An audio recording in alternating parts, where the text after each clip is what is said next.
Le compromis de vente, à quoi ça sert et en quoi ça consiste? J'ai été agent immobilier, j'en ai rédigé des compromis, j'en ai lu et je vais te le dire. Le compromis, déjà, il faut le voir comme un contrat entre toi et le vendeur ou toi et l'acheteur. En gros, dans les grandes lignes, un compromis, c'est un contrat qui va dire « moi, en tant qu'acheteur, je m'engage à vous acheter le bien » et le vendeur va dire « moi, en tant que vendeur, je m'engage à te vendre le bien ». C'est un rendez-vous qui va durer environ 1 heure en fonction de si tu as des questions. Et c'est là où tu vas voir tous les documents, donc si tu as des questions, pose-les maintenant. Maintenant, quelles sont les clauses à ne surtout pas oublier dans un compromis?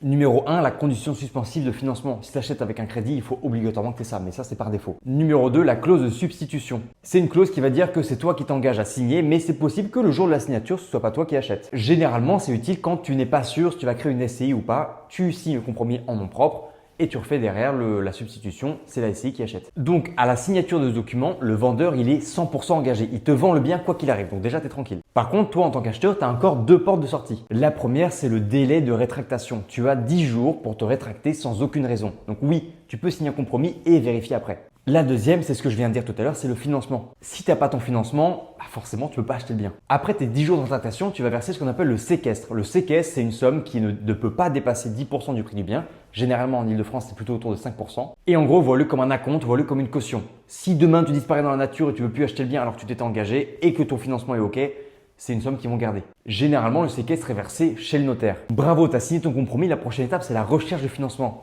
Et ça tombe bien, je vais en parler demain.